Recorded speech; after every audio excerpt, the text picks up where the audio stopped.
గంటన్నరకి Australia Bharat మధ్య జరగనున్నటువంటి match పై మరింత సమాచారం ఉప్పల్ స్టేడియం నుంచి అందించడానికి సతీష్ లైవ్ లో సిద్ధంగా ఉన్నారు. సతీష్, ప్రస్తుతానికి మ్యాచ్ టికెట్స్ అన్ని అమ్ముడైపోయి ఉంటాయి. సిచ్యువేషన్ ఎలా ఉంది? అంటే భద్రత ఏర్పాట్లు ఏ విధంగా చేశారు? మనం చూసుకోవచ్చు మరికొద్ది సేపట్లో ఇక్కడ మొదలయ్యేటటువంటి మ్యాచ్ కోసం మొత్తం పెద్ద ఎత్తున ఇక్కడికి సినిమా అభిమానులు క్రికెట్ అభిమానులు మొత్తం ఇక్కడికి చేరుకోవడం జరిగింది. మనం ప్రస్తుతం రాజీవ్ గాంధీ ఇంటర్నేషనల్ స్టేడియం ఉప్పల్ దగ్గర ఉన్నాం. ఇక్కడ చూస్తున్నాం 1:30కి ఇక్కడ మ్యాచ్ స్టార్ట్ అవుతుంది.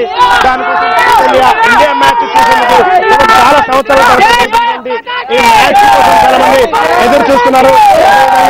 మనం చూసుకోవచ్చు రాబోయేటటువంటి వరల్డ్ కప్ కంటే ముందు జరిగేటటువంటి ఈ మ్యాచ్ ఈ సిరీస్ కోసం అందరూ కూడా చాలా ఈగర్ గా వెయిట్ చేస్తున్నారని చెప్తున్నారు. ఎక్కడి నుంచి వచ్చారు? మ్యాచ్ ఎలా ఉండబోతుంది అనుకుంటున్నారు? మేము ఒంగోలు నుంచి వచ్చాము సార్. మ్యాచ్ ఇది వరల్డ్ కప్ ముందు లాస్ట్ మనకు ఇండియాలో జరిగే లాస్ట్ సిరీస్ అనమాట. అందుకని ధోని కోసం ప్రత్యేకంగా వచ్చాం అనమాట. నేను ఎస్టర్డే వచ్చేసి హెచ్ఎం టీవీలో అభినందన ప్రోగ్రామ్ చూస్తాం, ఎక్సలెంట్ గా ఉంది. అందువల్ల హెచ్ఎం టీవీ వాళ్ళకి కృతజ్ఞతలు చెప్తున్నాం సార్. మన ఇండియాలో మన ధోని కోసమే వచ్చాం సార్. ప్రత్యేకంగా ఒంగోలు నుంచి ధోని కోసం వచ్చాం. మ్యాచ్ ఎలా ఉండబోతుంది అనుకుంటున్నారు? మ్యాచ్ చాలా బాగా ఉంటుంది అనుకుంటున్నాము. ఎదిగాక మన ఆస్ట్రేలియా ఇండియా మ్యాచ్ అంటే చాలా బాగా టైట్ గా ఆడతారు బాగా మన వాళ్ళు. అందు గురించి ఏం చేస్తున్నామంటే ప్రత్యేకంగా ధోని గురించి, విరాట్ కోహ్లీ గురించి ప్రత్యేకంగా వచ్చామండి. మేము అక్కడి నుంచి ఒంగోలు డిస్ట్రిక్ట్ నుంచి వచ్చాను నేను. For the first time visiting the international Rajiv Gandhi stadium. నేను ధోని ఫ్యాన్స్, చాలా ఎక్సైటింగ్ ఉంటుంది. ధోని ఖచ్చితంగా 100 కొడతాడు. జై బోలా. మేము చిత్తూరు నుంచి వచ్చామండి. మేము చాలా ఉత్సాహంగా వచ్చాము. మేము ఇండియన్ టీం ని గెలిపించడానికి దగ్గరుండి మరి గెలిపించాలనే ఉత్సాహంతో వచ్చాము. మేము ఇండియన్ విరాట్ కోహ్లీనే కాకుండా మన ఇండియన్ టీం కోసం నేను వచ్చామండి. Hi HM TV, hello you. I'm coming from Chittoor. Thanks for everybody come to here International Stadium of Gandhi Jungle. ఇక్కడ చూసుకోవచ్చు మినీ ఇండియాలో కనిపిస్తుంది.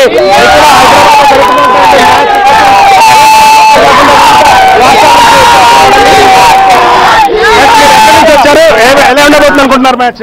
हम बीदर से आए हुए बहुत एक्साइटेड है. हमें विराट कोहली की सेंचुरी देखने के लिए बहुत दूर से हम बीदर डिस्ट्रिक्ट से तालुका वाल्की मतकटी गांव से बहुत दूर से हम 4 दिन का सफर किया आने के लिए. इधर बहुत बड़े फैन है विराट कोहली के लिए. बहुत एक्साइटेड है सेंचुरी के लिए उनके लिए. మేము నిజామాబాద్ నుంచి వచ్చినాం ధోని కోసం. ధోని చూడడానికి, ఇండియా ఆస్ట్రేలియా మ్యాచ్ చూడడానికి వచ్చినాం నిజామాబాద్ నుంచి. నేను మహబూబ్ నగర్ నుంచి వచ్చినాను. కేవలం రోహిత్ శర్మ సెంచరీ కొడతా అని మేము అనుకుంటున్నాం. రోహిత్ శర్మ కంపల్సరీ సెంచరీ కొడతాడు. రోహిత్ శర్మ ఫ్యాన్ బాబు. మనం చూస్తున్నాం సందడి మొత్తం ఇక్కడే ఉందా ఇంటర్నేషనల్ స్టేడియం దగ్గర ఉన్నాం. మనం మరికొద్ది సేపట్లో 1:30కు స్టార్ట్ అయ్యేటటువంటి మ్యాచ్ కోసం మొత్తం సెక్యూరిటీ పరంగా కూడా చాలా జాగ్రత్తలు తీసుకోవడం రావడం జరిగింది. లోపలికి ఎలాంటి వస్తువుల్ని కూడా తీసుకొని పోవట్లేదు. చాలా మొత్తం చెక్ చేసి పంపిస్తున్నారు. మనం చూస్తున్నాం ఇక్కడ ఇది E1, E2, E3 గేట్ ద్వారా ఉండేటటువంటి గేట్ కోసం అక్కడే ఆల్రెడీ ఒక 1/2 కిలోమీటర్ మేర క్యూ లైన్ ఉంది. మొత్తంగా చూసుకుంటే మాత్రం 1:30కు మొదలయ్యేటటువంటి మ్యాచ్ కోసం పూర్తి స్థాయిలో ఏర్పాట్లు చేశారని చెప్పుకోవచ్చు. రమణబాబు. సతీష్, ప్రస్తుతం ఉద్రిక్త పరిస్థితులు నెలకొన్న దృష్ట్యా సరిహద్దుల్లో అంతటా దాదాపు అన్ని ప్రముఖ సిటీల్లో కూడా భద్రతను కూడా కట్టుదిట్టం చేశారు. మరి ఇటువంటి భద్రత దృష్ట్యా ఆ క్రికెట్ అభిమానులు ఏమంటూ ఉన్నారు ఇండియా గురించి? అండ్ ప్రెసెంట్ అక్కడ ఉన్నటువంటి సిచ్యువేషన్ ఎలా ఉంది? ఇక్కడ చూసుకోవచ్చు ఆల్రెడీ పాకిస్తాన్ బార్డర్ లో, ఇండియా పాకిస్తాన్ బార్డర్ లో జరుగుతున్నటువంటి ఇష్యూ జరుగుతున్నటువంటి నేపథ్యంలో ఇక్కడికి వచ్చే వాళ్ళు కూడా చాలా జాగ్రత్తగా ఉండాలని చెప్పుకోవచ్చు. మనం పోలీసు సెక్యూరిటీని కూడా చాలా స్పెషల్ గా పెట్టడం జరిగింది. సిఆర్పిఎఫ్ జవాన్లు కావచ్చు, మిగతా అందరినీ కూడా ఇక్కడ పెట్టి ప్రత్యేకమైనటువంటి ఏర్పాట్లు కూడా చేయడం జరిగింది. ఇండియా డ్రెస్ లో ఇక్కడికి చాలా మంది రావడం జరిగింది. ఏమంటున్నారు? పాకిస్తాన్ బార్డర్ లో ఈ విధంగా గొడవ జరుగుతున్నటువంటి ఈ సమయంలో మ్యాచ్ కు వచ్చారు. ఎలా ఉండబోతుంది అనుకుంటున్నారు మ్యాచ్? మ్యాచ్ చాలా అప్సెటింగ్ గా ఉంటుంది సార్. ఈ మ్యాచ్ కంపల్సరీ ఇండియా గెలుస్తుంది సార్. ఎట్లయినా 2 T20 ఓడిపోయిన కసితో ఉంది ఈ మ్యాచ్ మీద. ఎట్టి పరిస్థితుల్లో మ్యాచ్ గెలిచే అవకాశాలు ఇండియాకి చాలా ఉన్నాయి సార్. విరాట్ కోహ్లీ సెంచరీ కొడతారు సార్ కంపల్సరీ. సార్ నేను మాపనా నుంచి వచ్చాను. లాస్ట్ టైం ఇక్కడ 2 వన్డే జరిగినాయి, 2 ఆస్ట్రేలియా గెలిచింది. ఈసారి కసి తీర్చుకోవడానికి పక్క ధోని, విరాట్ సెంచరీ చేశారు.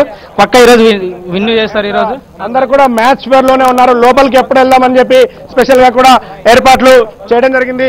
ప్రత్యేకమైనటువంటి ఏర్పాట్లు కూడా చేయడం జరిగింది. ఇక్కడ మీడియాను కూడా లోపలికి ఎవరిని అలో చేయట్లేదు. ఇక్కడ ఉన్నటువంటి గుమ్మి కూడా ఎవరిని కూడా అందరినీ పంపించే ప్రయత్నం చేస్తూ ఉన్నారు.